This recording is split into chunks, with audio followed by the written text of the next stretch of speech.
Hello and welcome to Magic Theory 101. I'm your host Zoe Morana and this is Chapter 4, Basic Magic. So basic magic is creating and altering your reality through altering your beliefs.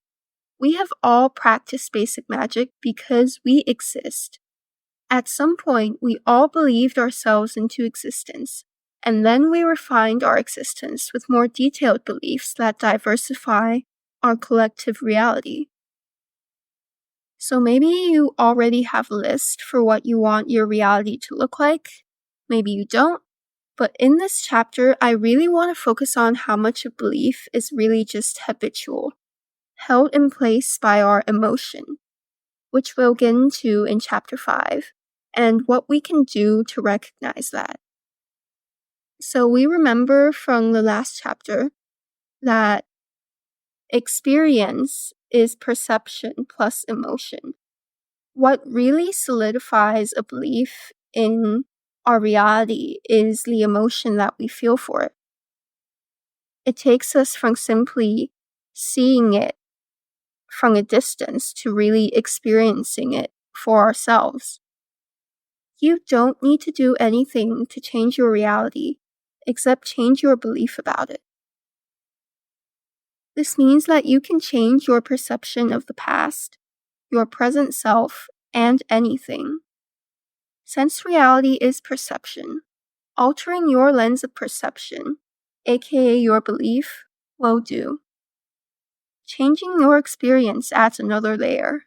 Since experience is perception plus emotion, you should alter your emotion to match your desired experience.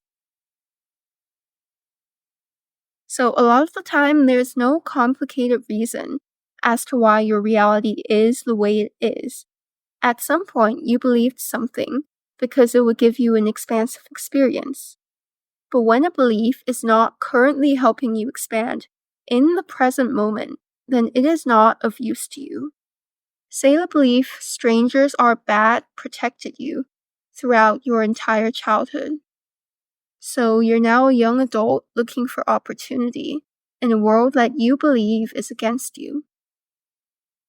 Does it still help you to fear strangers when opportunity often comes in the form of strangers? No. You could now alter the belief strangers are bad to I have good judgment and I am open to opportunities. What is unknown to me may mean a new chance. Maybe it's too hard for you to change a belief because your mind keeps bringing up so much evidence against it. If you believe your past is your greatest enemy, you could target your own memories through a process called memory revision.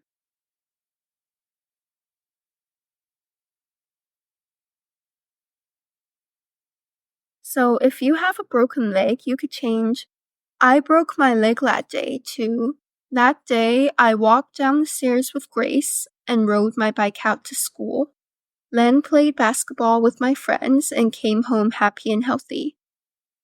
So to experience this, feel those emotions.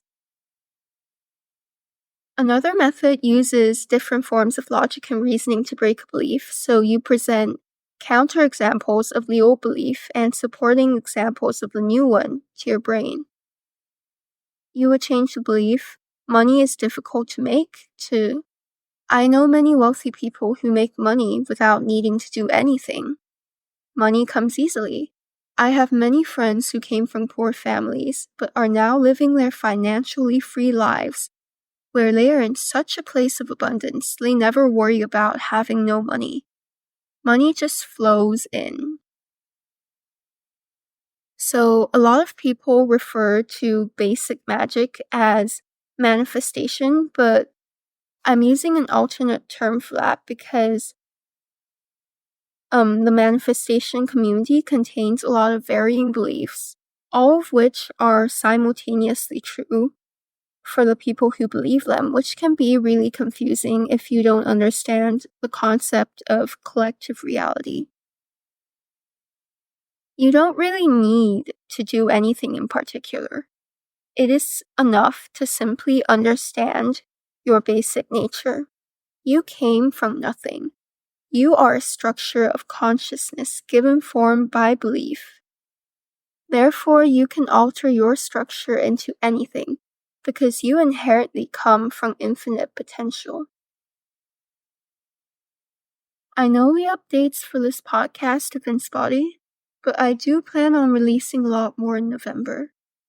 I've been working on my book manuscript, which is what this podcast is based off of, and I'll have my first draft done by the end of September. I'm really hoping to publish this year so you can all have my book as the complete guide in physical form.